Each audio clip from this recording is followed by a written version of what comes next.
नमस्कार बच्चों, आज हम कक्षा 11 विषय संस्कृति के पंचम पाठ सवर्ण शकटिका का अभ्यास करेंगे। अभ्यास का पहला प्रश्न है संस्कृतेन उत्तरम दीयताम, संस्कृत में उत्तर दीजिए। मृच्छकटिकम इति नाटकस्य रचयिता कः? मृच्छकटिक इस नाटक के रचयिता कौन है? तो कह की जगह में उत्तर लिखना है महाकवि शूद्रकः। महाकवि ही शूद्रकः। मृच्छकटिकम इति नाटकस्य रचयिता महाकवि शूद्रकः। यहाँ आगे अस्ते भी आप लिख सकते हैं कि मृच्छकटिक नाटक के रचयिता महाकवि शूद्रक हैं। आगे है दारकः। दारक अर्थात पुत्र। कौन है पुत्र? रोहसेन, आर्य चारुदत्त का पुत्र। तो दारकः रोहसेनः रदनिकाम किम अयाचत। दारक अर्थात पुत्र रोहसेन ने रदनिका से क्या मांगा? तो दारकः रोहसेनः रदनिकाम किम अयाचत, किम की जगह हो जाएगा सौवर्ण शकटिकाम। सौवर्ण शकटिकाम आगे हो जाएगा अयाचत। किम को अलग करेंगे, यहाँ बचेगा अयाचत। दारकः रदनिकाम सौवर्ण शकटिकाम अयाचत। आगे है वसंत सेना दारकस्य विषय किम पृच्छति। वसंत सेना पुत्र के बारे में या रोहसेन के बारे में क्या पूछती है? तो वसंत सेना दारकस्य विषय पृच्छति, यहाँ किम को हटा देंगे तो वसंत सेना दारकस्य विषय पृच्छति। यत का होता कि अयम दारकः कस्य अस्ति। वसंत सेना दारकस्य विषय पृच्छति। वसंत सेना पुत्र के बारे में पूछती है। यत की अयम दारकः, यह पुत्र कस्य अस्ति, किसका है, कि यह पुत्र किसका है, ऐसा वसंत सेना रोहसेन के बारे में पूछती है। आगे है रदनिका किमुक्त्वा दारकम तोषितवती। रदनिका ने क्या कहकर पुत्र को संतुष्ट किया? जब वो सोने की गाड़ी मांग रहा था तो उसने रदनिका ने तब उस पुत्र को अर्थात आर्य चारुदत्त के पुत्र रोहसेन को क्या कहकर संतुष्ट किया? तो इसमें हो जाएगा रदनिका। फिर आगे लिखेंगे हम तातस्य। तात का अर्थ होता पिता, तो तातस्य पुनरपि रिद्ध्या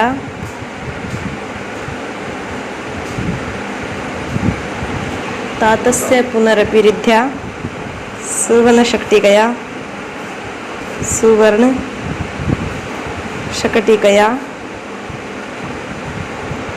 क्रीडिष्यसि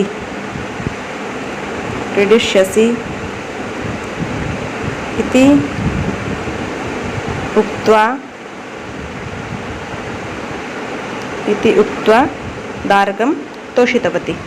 अर्थात रदनिका ने तातस्य अपने पिता की पुनरपि फिर से रिद्ध्या समृद्धि से, अपने पिता की समृद्धि से सुवर्ण शकटिका तुम सोने की गाड़ी से क्रीडिष्यसि खेलोगे। इति उक्त्वा ऐसा कहकर दारकम तोषितवती पुत्र को संतुष्ट किया या उसे सांत्वना दी। आगे है रोहसेनः कस्य पुत्र आसीत्। रोहसेन कस्य पुत्र है, किसका पुत्र है? पुत्र आसीत् था। रोहसेन किसका पुत्र था? तो कस्य की जगह हो जाएगा इसका उत्तर आर्य चारुदत्तस्य। तो रोहसेन है आर्य चारुदत्तस्य पुत्र आसीत्। रोहसेन आर्य चारुदत्त का पुत्र था। आगे है आर्य चारुदत्तः केन आत्मानं विनोदयति। इसमें केन की जगह हमें उत्तर लिखना है। तो आर्य चारुदत्तः केन की जगह हो जाएगा पुत्रेण, पुत्र से आत्मानं अपना विनोदयति मनोरंजन करते हैं।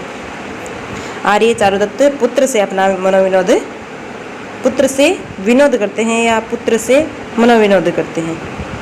आगे रोहसेनः कीदृशीं शकटिकां याचते। रोहसेन कीदृशीं कैसी शकटिकां गाड़ी याचते मांगता है। रोहसेन कैसी गाड़ी मांगता है, ये रोहसेन को कैसी गाड़ी चाहिए? तो कीदृशी की जगह हो जाएगा सौवर्ण शकटिकां। रोहसेन है सौवर्ण शकटिकां, कीदृशी शकटिकां की जगह, दोनों की जगह हो जाएगा सौवर्ण शकटिकां याचते। आगे वसंत सेना कैहि मृच्छकटिकां पूरयति। वसंत सेना कैहि किन से मृच्छकटिका मिट्टी की गाड़ी को पूरयति भर देती है। अर्थात मिट्टी की गाड़ी में वसंत सेना क्या डालती है? तो कैहि की जगह हो जाएगा आभूषणैहि। वो अपने आभूषणों से, आभरणों से उस मिट्टी की गाड़ी को भर देती है आभूषण उतार कर मिट्टी की गाड़ी पे रख देती है। तो वसंत सेना आभूषणैः मृच्छकटिकां पूरयति, वसंत सेना आभूषणों से मिट्टी की गाड़ी को भर देती है या पूर्ण कर देती है। आगे रोहसेनेन स्वपितुः किम अनुकृतम, रोहसेन के द्वारा अपने पिता की किस प्रकार नकल की गई, या रोहसेन ने अपने पिता की किस प्रकार अनुकरण किया। तो इसमें हो जाएगा रोहसेनेन स्वपितुः रूपम शीलम च अनुकृतम। तो रोहसेन ने अपने पिता के रूप और शील का अनुकरण किया। आगे है वसंत सेना की मुक्तादारकम सांत्वयामास, वसंत सेना ने क्या कहकर पुत्र को सांत्वना दी। तो इसमें हो जाएगा वसंत सेना, फिर उसके बाद हो जाएगा आभरणानि दत्ता, आभूषण देकर क्या कहा कि सौवर्ण शकटिकां कारय इत्युक्त्वा दारकम सांत्वयामास। कि वसंत सेना ने पहले आ जाएगा वसंत सेना ने आभरणानि दत्वा अपने आभूषण देकर सौवर्ण शकटिकां कारय सोने की गाड़ी बनवा लो, इत्युक्त्वा ऐसा कहकर दारकम सांत्वयामास, बेटे को सांत्वना दी, पुत्र को सांत्वना दी। आगे दूसरा प्रश्न है हिंदी भाषा या व्याख्या में लिखो। तो हिंदी भाषा में व्याख्या लिखिए, ये आप हिंदी अर्थ को सुनकर ये प्रश्न हल करें। आगे तीसरा प्रश्न है तो लिखितानां पदानां स्वसंस्कृत वाक्येषु प्रयोगं कुरुत, निम्नलिखित पदों का अपने द्वारा रचित संस्कृत वाक्यों में प्रयोग कीजिए। पहला पद है मृत्तिका शकटिका। मृत्तिका शकटिका का अर्थ है मिट्टी की गाड़ी, मृत्तिका शकटिकया, मिट्टी की गाड़ी से। तो इसका वाक्य प्रयोग हो जाएगा दारक है मृत्तिका शकटिकया, मृत्तिका शकटिकया क्रीडति। दारक है मृत्तिका शकटिकया क्रीडति, बालक या पुत्र मिट्टी की गाड़ी से क्रीडति खेल रहा है। आगे सुवर्ण व्यवहार है। सुवर्ण व्यवहार है का अर्थ है सोने का व्यवहार। तो धनिका नाम गृहेषु सुवर्ण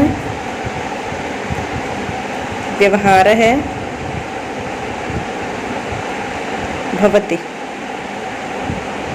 धनिका नाम धनवानों के गृहेषु घरों में, धनवान लोगों के घरों में सुवर्ण व्यवहार है भवति, सोने का व्यवहार या सोने का व्यापार होता है।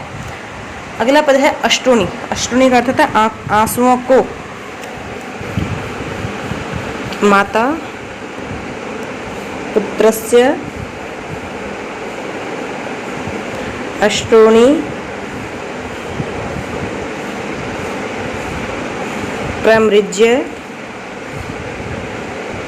दुग्धम ददाति।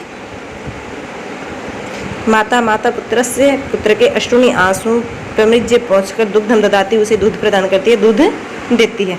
यहाँ बीच में तस्मई भी लिख सकते हैं हम, अगर आप चाहें तो। तस्मई उसको दुग्धम ददाति, दूध देती है, क्योंकि दा धातु अर्थात देना क्रिया जहाँ हो वहाँ चतुर्थी विभक्ति का प्रयोग होता है। तो माता पुत्रस्य अष्टुणी प्रमृज्य तस्मै दुग्धम ददाति। अगला पद है विनोदयति। विनोदयति का अर्थ होता है मनोरंजन करता है या मनोरंजन करती है। सह पादकंदुकेन, पादकंदुक होता है फुटबॉल, तो पादकंदुकेन आत्मानं विनोदयति। आत्मानं का अर्थ हुआ अपना। वह पादकंदुक से अपना विनोद करता है, अपना विनोद करता है या मनोरंजन करता है। वह पादकंदुक से मनोरंजन करता है। अगला पद है प्रातिवेशिक है। प्रातिवेशिक का अर्थ होता है पड़ोसी। मम प्रातिवेशिक है, मम प्रातिवेशिक है सुहृज्जन है, सुहृज्जन है अस्ति। मम प्रातिवेशिक है, मेरा पड़ोसी सुहृज्जन है। सुहृज्जन है सुहृद मनुष्य या आदमी व्यक्ति अस्ति है। मेरा जो पड़ोसी है वो सहृदय है, सरल हृदय वाला है, अच्छे हृदय वाला है। आगे है रिद्ध्या। रिद्ध्या का अर्थ था समृद्धि से, तो इसका हो जाएगा राष्ट्रस्य रिद्ध्या, कि राष्ट्र की समृद्धि से, राष्ट्रस्य रिद्ध्या, राष्ट्र की समृद्धि से सर्वे सभी सुखिनः भवन्ति। अर्थात जब राष्ट्र समृद्ध होता है तो सभी सुखी होते हैं। तो राष्ट्र से रिद्ध्या सर्वे सुखिनः भवन्ति, राष्ट्र की रिद्धि से या समृद्धि से सर्वे सुखिनः, सभी सुखी भवन्ति होते हैं। यहाँ पंक्ति के नीचे जो मैंने शिरोरेखा से हट के नीचे ये लिखा, इसका मतलब है कि इस ये से पहला जो शब्द है, पहला जो अक्षर है हमारा, पहला जो वर्ण वो हदंत होगा। तो हम रिद्ध्या को ऐसे भी लिख सकते हैं और ऐसे भी लिख सकते हैं, ये दोनों ही पद ठीक हैं। आगे अगला पद है रोदिति। रोदिति का अर्थ होता है रोता है या रोती है। बालिका दुग्धार्थम रोदिति, बालिका दूध के लिए रो रही है। चौथा प्रश्न है हमारा अधोलिखितानां क्रियापदानि वीक्ष्य समुचितम कर्तृपदम लिखतः। निम्नलिखित क्रियापदों को देखकर, वीक्ष्य अर्थात देखकर समुचित कर्ता पद लिखिए। यहाँ क्रिया दे रखे हैं और क्रिया के अनुसार हमें कर्ता लिखने हैं। अगर क्रिया प्रथम पुरुष बहुवचन की है तो क्रिया भी प्रथम पुरुष बहुवचन का होगा। क्रिया अगर मध्यम पुरुष द्विवचन की है तो कर्ता भी मध्यम पुरुष द्विवचन का होगा। क्रिया अगर उत्तम पुरुष बहुवचन की है तो कर्ता भी उत्तम पुरुष बहुवचन का ही होगा। यहाँ क्रीडावह पद है, क्रीडावह, क्रीडावह क्रिया है, ये है उत्तम पुरुष द्विवचन की, उत्तम पुरुष द्विवचन की क्रिया है क्रीडावह। और उत्तम पुरुष द्विवचन का कर्ता होता है सह तवते तम युवाम यूयम अहम आवाम, तो इसमें हो जाएगा आवाम, आवाम क्रीडावह, हम दो खेलते हैं। आगे है खालिस्तान विनोदयामी। विनोदयामी जो है वो उत्तम पुरुष एक वचन की क्रिया है, उत्तम पुरुष एक वचन, और उत्तम पुरुष एक वचन का करता है अहम,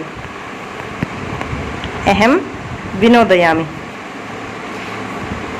आगे खालिस्तान सुवर्ण शक्ति का या क्रीडिष्यसि। क्रीडिष्यसि जो पद है, जो क्रिया है वो है मध्यम पुरुष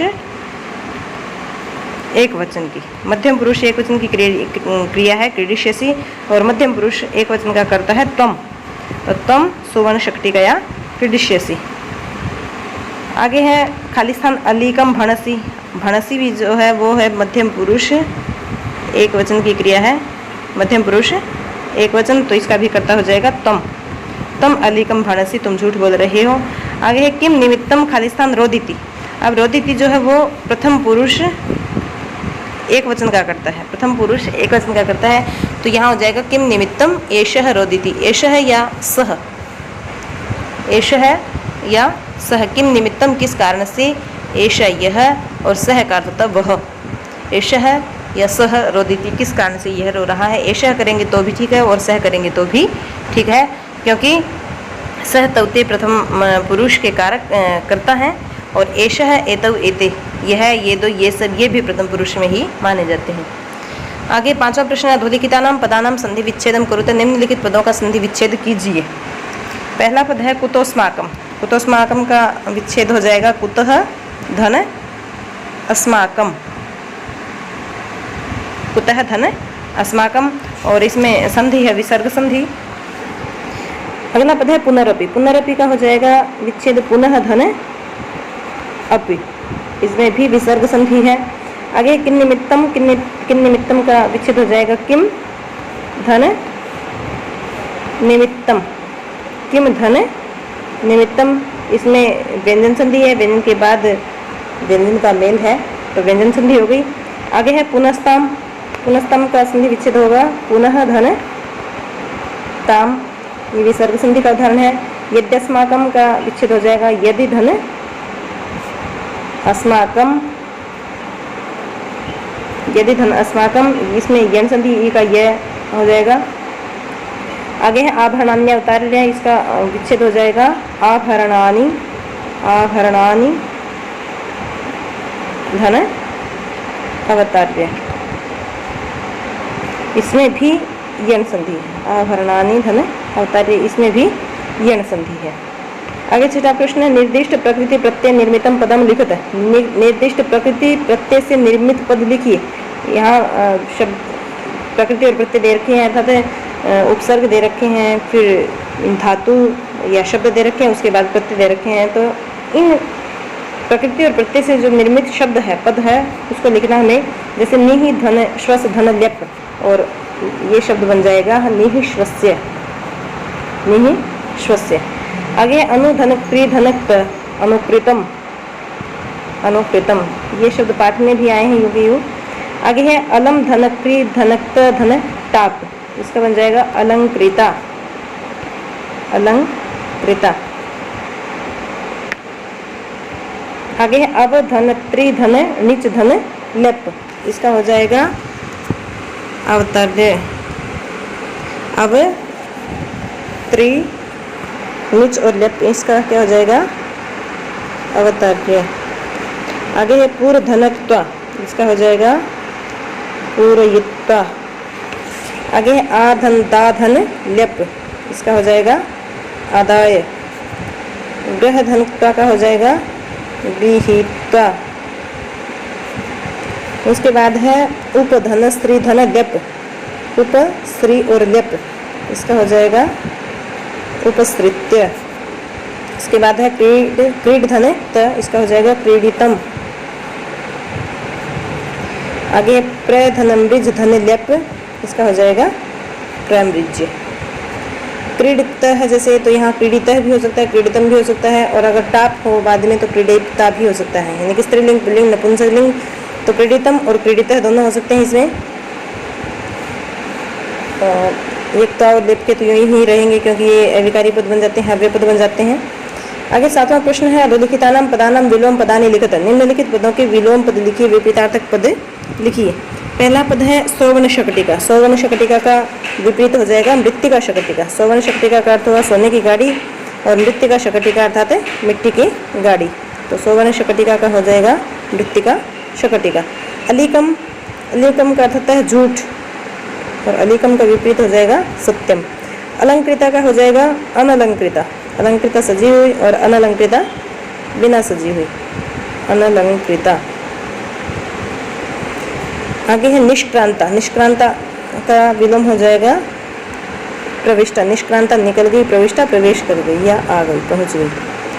आगे है अपेही, अपेही का विलोम हो जाएगा उपेही, अपेही दूर करो, उपेही लाओ। आगे है परसंपत्त्या, परसंपत्त्या का अर्थ हो गया दूसरे की संपत्ति से, और स्वसंपत्त्या अपनी संपत्ति से। आगे 8वां प्रश्न है अधोलिखितानाम पदानाम पर्यायवाची पदानि लिखत, निम्नलिखित पदों के पर्यायवाची पद लिखिए। दारक है, दारक है का अर्थ होता है पुत्र, दारक है का अर्थ पुत्र होता है, तो इसमें हो जाएगा पुत्र या बालक, बाल है, पुत्र है, सुतः भी हो जाएगा, फिर बालक है भी कर सकते हैं हम। आगे है पितुः, पितुः का अर्थ हो गया पिता का के की, तो पितुः का विलोम एक तो हो गया तातस्य, पाठ में जो आया है, जनकस्य, और एक हो जाएगा जन्मदस्य, जन्मद का अर्थ था जन्म देने वाला, जन्मदस्य जन्म देने वाले का के की। अगला पद है तर्कयामी, तर्कयामी का हो जाएगा चिंतयामी, तर्क देती हूँ या सोचती हूँ या सोचता हूँ, चिंतयामी, विचारयामी, और तर्कयामी का हो जाएगा चिंतयामी, विचारयामी, और विकल्पयामी, विकल्प देता हूँ या देती हूँ, विकल्पयामी। आगे है जननी, जननी का पर्याय पद हो जाएगा, एक तो हो गया जैसे माता, अम्बा,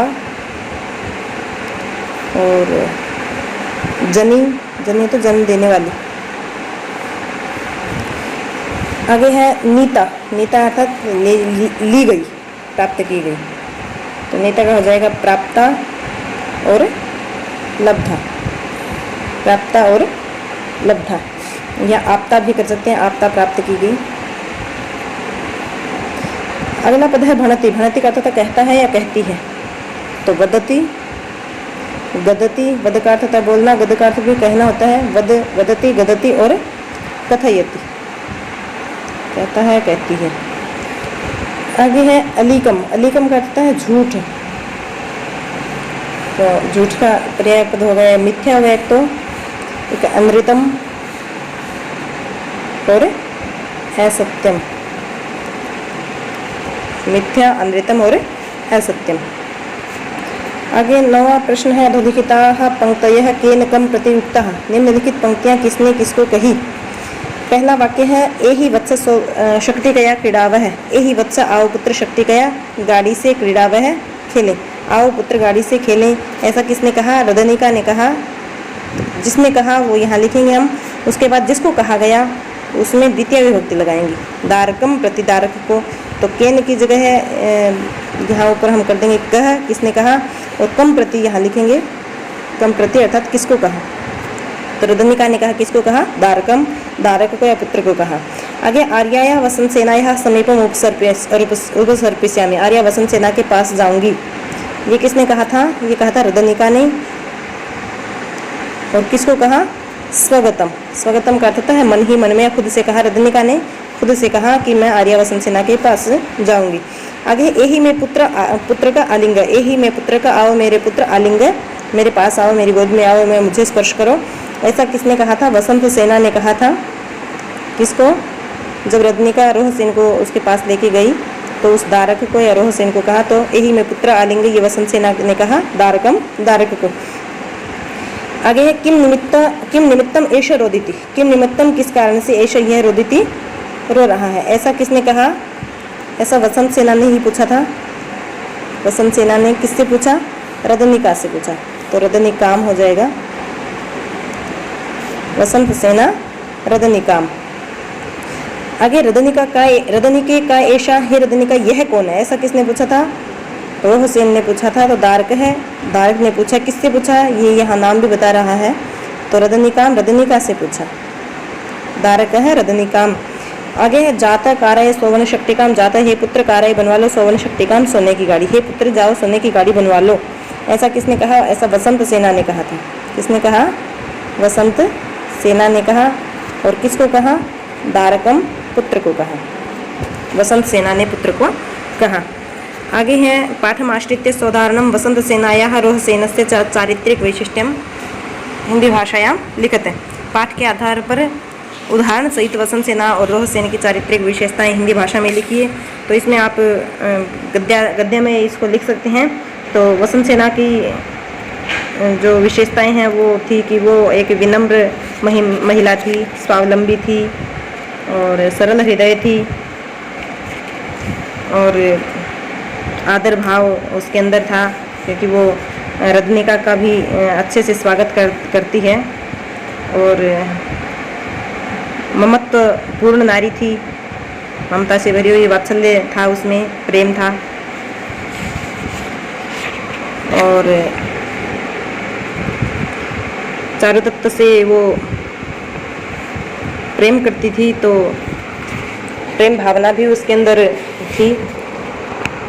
और अपने उससे रोहसेन से माता के समान व्यवहार करती है। तो इस प्रकार की आप विशेषताएं रदनिका इसके वसंत सेना के बारे में लिख सकते हैं। और जहाँ तक रोहसेन की बात है तो रोहसेन बालक था और बाल चपलता, बाल चंचलता उसके अंदर स्वाभाविक है। तो इसमें आप रोहसेन की विशेषताओं में लिख सकते हैं कि वे आर्य चारुदत्त का पुत्र है, सुंदर है, बिना आभूषणों के भी मनोहर है।